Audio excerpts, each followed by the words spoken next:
Hello ladies and gentlemen, welcome to episode 32 of our career mode, and this episode we've got some, I guess you could say, experimentative things going on. We're going to try and switch around this side ever so slightly. Also, we're going to try and get Moise Keane involved in some games today, try and get him on some good terms with the club. I did actually watch him midweek. We were playing Italy versus England under 21s. I watched him in that game and he scored a bullet header in a 2-1 defeat for the Italians, but he looked very, very good actually from what I saw. So I'm going to try my best to try and get him involved today in some action. However, the one experimental thing that I wanted to do was try and play KDB up top as a striker instead of that cam role that we've got him in. Yes, he's one of the best passers of the ball there probably is within Premier League football, but I just feel like with how stupidly broken the mechanic is, of course, of the finesse shot, that he would actually be pretty unbelievable up front. So that's what we're going to test out here, see if we can use him in that position. If we can, then it might pay dividends, and he might become the difference maker for us in some of these games. We took on Southampton away at St Mary's for the first game, and it was actually Yacine Brahimi who scored the opening goal. A bullet header himself from the edge of the area. Honestly, didn't know how this one went in. I genuinely sat there like, that is absolutely unbelievable from Yacine Brahimi. I do not know how he gets the power and everything behind this header enough to actually send it in. But I was glad he did, because it put us 1-0 in front. Martial out on the right-hand side today instead of up front, because we had Foden in behind KDB. And I think on the other wing we had Brahimi. So that was like what I was kind of going with. Obviously no Vinicius Jr. in the side here today. There's a few other players missing out as well. But I just wanted to test this out. And the reason for that is because I was playing this, and I genuinely feel like we're not actually playing that much better than we were last season. We've got I would say an upgraded squad, but yet I just don't feel like I'm playing good FIFA. I don't feel like we're playing enough to actually win the Premier League this season. We won it last year in convincing fashion, and we were playing some good stuff, but I don't feel like we've really improved our play much more than we did last year, and we've got so much better side here than what we had. KDB though does actually score in the game, but it was actually when we moved him back to cam, because he was playing the entire first half up front, didn't really do too much. We brought on Moise Keane, put him up front and put KDB in behind and took Phil Foden off, and then all of a sudden KDB grew into the game. So clearly our experiment is probably not going to work. I don't know if he will be more effective at striker, or if he's just going to be able to play that cam role as a beast, which one we should use him at, because he does get involved a lot more in the cam role, but I just feel like on the edge of the area, finesse shot, he would be the man to put it in the back of the net. So that's kind of my thought process going through. To be fair, it wasn't a very busy day up the other end for Frank Brown, but when called upon, he made a brilliant save to stop Southampton from scoring and kept his clean sheet intact. Still Brighton 2, Southampton 0, and that was the way the game would finish. So fair play, Frank. Didn't have a lot to do, but he kept his clean sheet intact with a brilliant save with not too long to go. And a 2-0 win. Goals from Yacine Brahimi and KDB enough to secure us the 3 points in that game, where largely not a lot actually happened. So we're not top of the table yet in the Premier League, but we are up there. And it's like I said, I feel this side, the team we've built, should be pretty much unstoppable. But the way we're playing, I'm not so sure about that situation right now. Into the Carabao Cup first round. I've said it previously, I'll always say it, not interested one little bit in this competition. Having already won it last season against Spurs in that final, I just don't care pretty much. I think the cons outweigh the pros when it comes to the Carabao Cup. You don't win a lot of money if you do win it entirely, and all you really get is a shiny trophy, which you've already got anyway. So, simming the game, we fell 1-0 down. We came back to win it 2-1 against Wolves. Bernardo and Gordson on the score sheet after Pereira actually missed a penalty. Yeah, frustrating there, but at least we did get through to the second round without really having to try too hard, not naming a strong starting 11 for that one. It was still a decent side, but not our strongest available. Then we faced Manchester City, the former side of KDB, the former side of Phil Foden, both of which start today. And it was exactly the same formation that we actually played against Southampton, with KDB up front and, of course, Phil Foden just in behind. So same team, same one, apart from, I think, Vinicius Jr. came in on the left for Brahimi. That was the only change we actually made. So I wanted the pace down the wing, in all honesty, of Vinicius Jr. We got ourselves a free kick very, very early on in the game, 3 minutes in. And initially, I thought, wow, referee, that's a bit of a harsh yellow card straight away on Thiago. But then if you watch the challenge, it could have been so much worse. He stamps down on Phil Foden's leg. And I think he's fairly lucky, actually, to only get away with the yellow card and potentially not a little bit more from the referee. So he had a free kick in a really dangerous area where there was really only one man I was looking at to take this, and that was KDB, who sent it over the wall.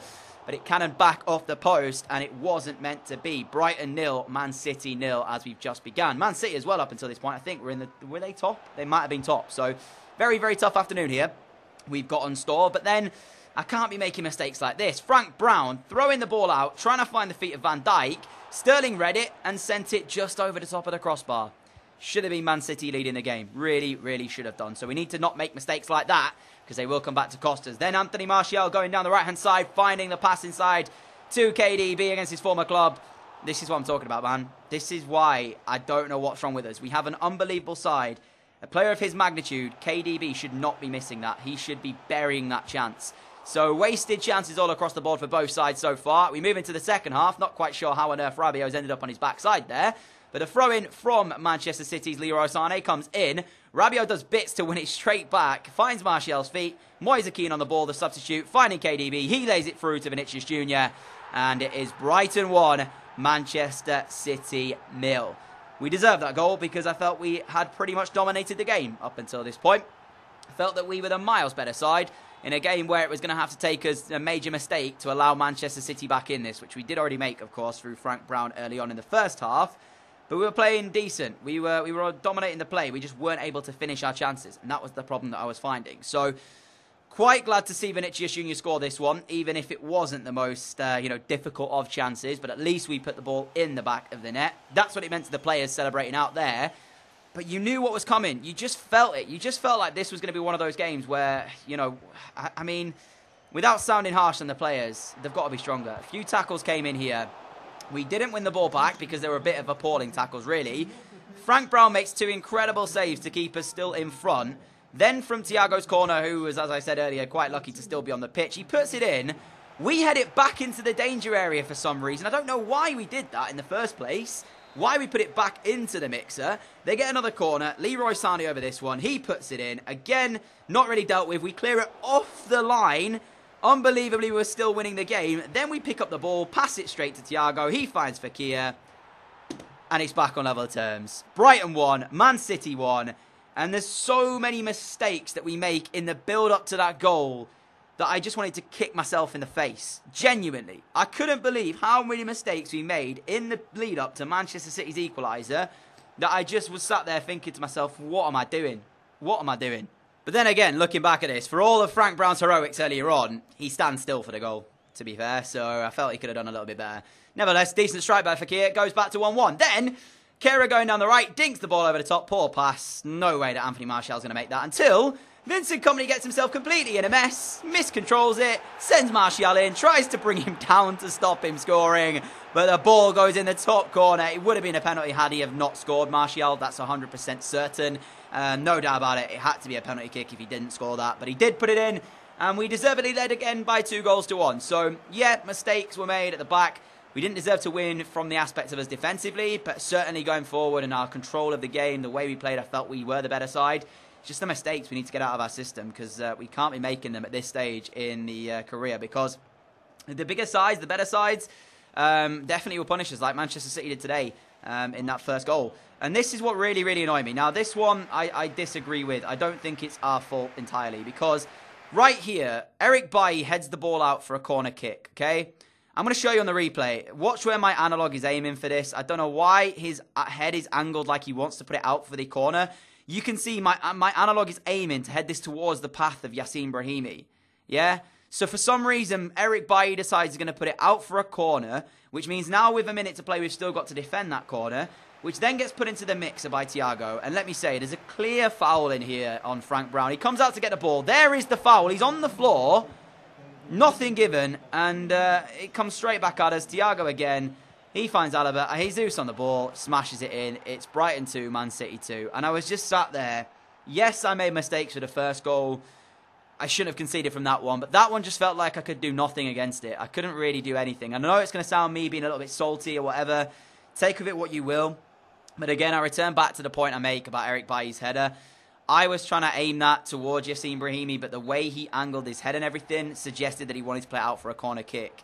And that's my problem. It feels sometimes like this game sort of plays for you, in essence, and I don't want that to be a thing. So it was frustrating. I was annoyed at the end of that game, and I kind of just had to put the controller down a little bit and just kind of get my blessings back and what have you. But yeah, frustrating because I felt we were good there. Didn't feel like we deserved to get a 2-2 draw. But whatever happens, happens. That's why City were the top of the league at the time, and that's why they'll be up there come the end of the season. Following that, though, we faced Inter Milan at home in the Champions League. Decided I wanted to sim this and see if we could win it, and win it we did. We held on to a 1-0 victory against them. Anthony Martial's goal is the only goal of that one, and it meant we did go on to win the game. So, very happy with that one indeed. We then played Bournemouth at the Vitality Stadium. These type of games, don't worry about it too much because I kind of come into this thinking to myself, we on paper are the better side, but as long as we just control the ball, just keep the ball, don't allow our opponents to really get anything, we should be fine. And Sessegnon here finds a nice pass down the line to Noah Godsson. You guys, have you heard of this guy yet? Well, you certainly are about to. Very lucky to keep hold of the ball twice, but then there's no luck involved about this finish. He scored a hat-trick, didn't he, in the last episode when we played in the Champions League. When we faced off, who did we play in that one? Was it CSKA Moscow? I can't quite remember, but he scored a hat-trick in the game. He burst onto the scene. He's back in this game against Bournemouth, and he gives us a lead inside the first half from the edge of the area. A really nice finish as well. Hats off to Noah Godsson, who is very, very much making a name for himself. I did speak about this briefly, but wherever we end up going at the end of this season, or beginning of next season, should I say, we definitely need to look at bringing him into wherever we end up because he is making waves for himself right now. Martial nearly putting us 2-0 in front as the second half got underway. And then later on in it, 82 minutes on the clock, Sessegnon finding Junior. Vinicius puts the cross in and Moise Kean gets his first Brighton and Hove Albion goal. 2-0 on the night, and there was the opening goal for Moise Kean at his new club.